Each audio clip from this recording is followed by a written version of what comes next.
Hello again. Today we're going to be installing mud flaps on a Tesla Model 3. I'll be taking you through the process and giving you some insight into why I think it's a valuable purchase and why you should do it to your car. Stay tuned.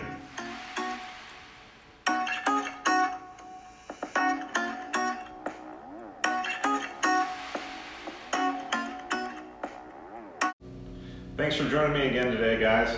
Today I am going to be installing mud flaps on my Tesla Model 3. I got these on Amazon. The company is called Bassinor.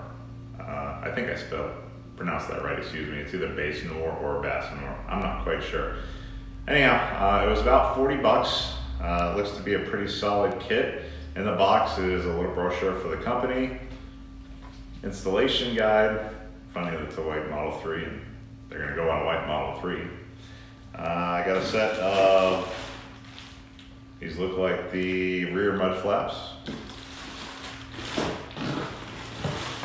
Set of front mud flaps.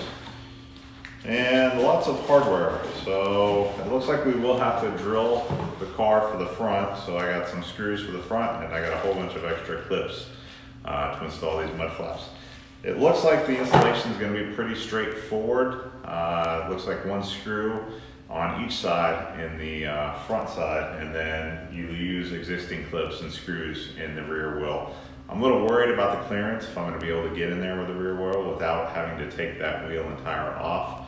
Not quite sure. We'll have to go through the process and see.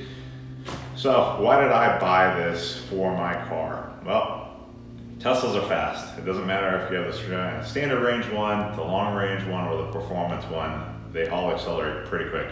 And this time of year in Colorado, there's lots of extra stuff on the road. Sand, salt, rocks, snow, a whole bunch of extra stuff. And I was worried about that marring my paint. So I have PPF on the front fenders, the full front fenders, but in my previous cars, I've seen rocks kick all the way up on the doors from the wheels and tires. So I wanted to give the car a little bit more protection than what comes stock. So even though I PPF'd the front fenders, I didn't do the full doors, and I'm hoping that the mud flaps will help with that. There is 0 PPF on the rear of the car. So I really wanted to protect that. I was hoping to keep some of that nastiness that gets kicked up over the rear bumper from causing any more damage. So if you don't know what PPF is, it's paint protection film. It's a clear film that you put over the car. Lots of videos on that. Just Google PPF or YouTube PPF, and there's tons of that if you're wanting to go that route to protect your car. To protect the entire car, doors and everything, you're probably looking at about $3,000 or $4,000 for PPF versus $40 mud guards. I don't know, cost ratio. I think the mud guards, if they work, is a sound investment. As I go through the install, I'll talk about some maybe possible negatives of using mud guards, but I'll talk about that as I'm doing the install. So stay tuned, guys.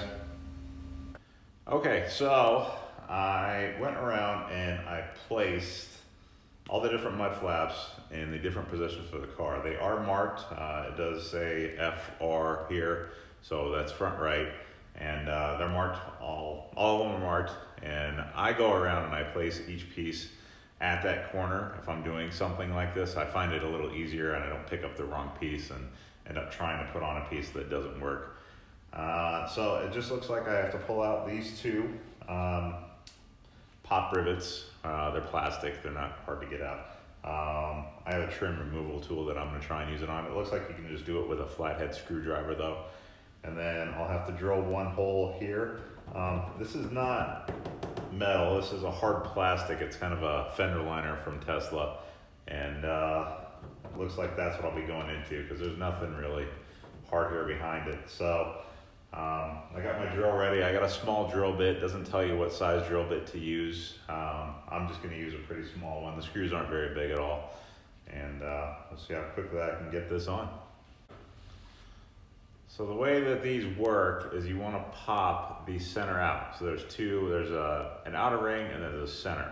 So you want to pop that center part out and that'll release the whole rivet. It's kind of hard. You're going to end up probably breaking something if you try and pull it from the bigger part. So just take your time and hopefully don't break that.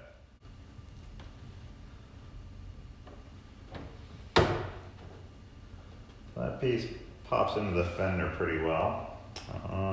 So here comes the scary part. I'm gonna drill the car.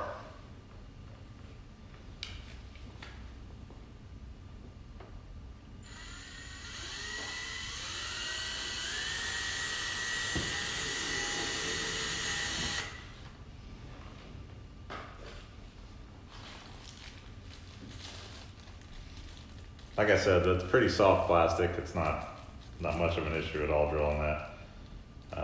As you can imagine, as you can see my hands, I probably should have put gloves on because wheel wells are not the cleanest places of the car, but I've already started. I already got dirt going, so I'll just keep it that way. This is a self-threading screw, so it is pulling a liner.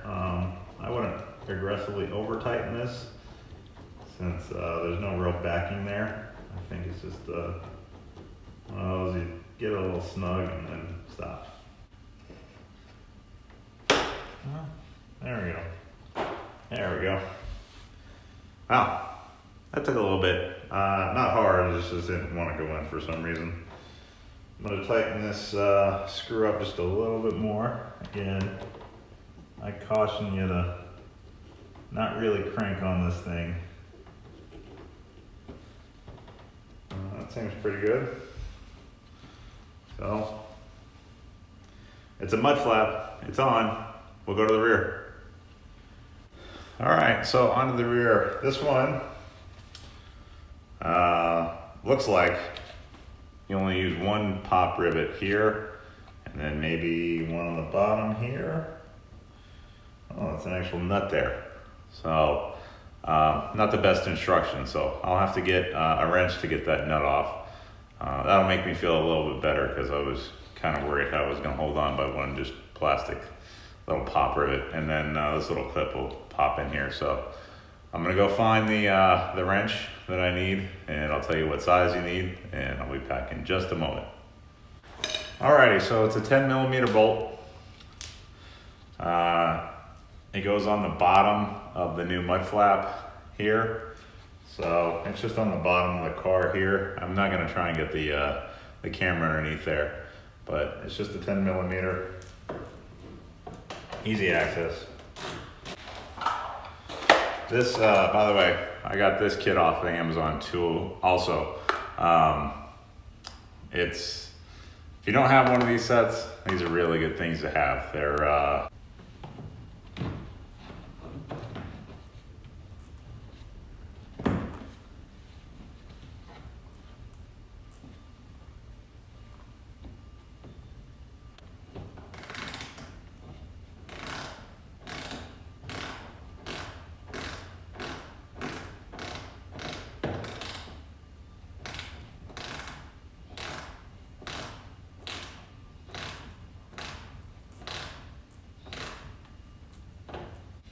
hopefully this pop rivet goes in a little bit easier.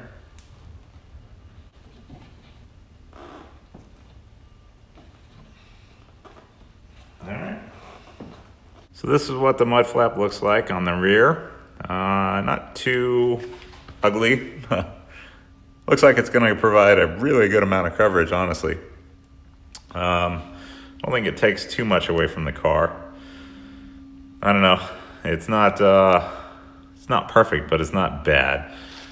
And we'll walk around to the front real quick. And there's the front. Still a really good amount of coverage. I think this will work out well. I'll give my lasting impressions here in just a moment, wrap up this video. All right, so I was able to do it without pulling the rear tire off, which is good. Finding that bolt was a little bit unplanned for, but it's 10mm, not hard to get to, easy access. Based on the recording time, it took me 12 minutes total to do the front and rear on this side.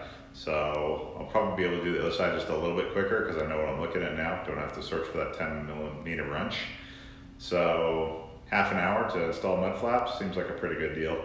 Like I said, you can find these on Amazon. I'm not going to put a link in. I don't have an Amazon seller account. I don't plan to do any of that stuff. So you have to search on that on your own. It looks like that this is the identical kit that RPM Tesla sells. based on what this kit has in it and what the description on RPM Tesla's website is. So if you'd rather buy from them, so be it. Looks like the same exact kit. The only other tip that I have that I didn't discuss is that you want to make sure that you are sitting in the car and you're not on the easy entry profile trying to turn the wheel. It's very hard to turn the wheel that way. If it thinks you're going to start to drive the car, the automatic, the electronic steering pump kicks in, and it's a lot easier to turn the wheel. So I'm going to get this thing wrapped up. I'm going to turn the wheel, and so I have access to the other side. Get this all done. Thanks for joining me today. I appreciate it. Please, if you found this video useful, hit the like button. If you liked my presentation, please hit the subscribe button. I'm going to be doing a few more Tesla related videos. I think I promised that the next one would be about charging. It'll be after this. I want to get the mud flaps on. I'll talk about my charging solution, how I'm charging at 40 amps, which is about 37 miles an hour on a standard 1540 220 outlet. I'm not using a power wall, or excuse me, high power wall charger. Just using a mobile charger. So I'll do a video on that. It's kind of cool, a little nerdy. But let me finish this up. Thanks for joining me again. I appreciate you guys. Have a great day.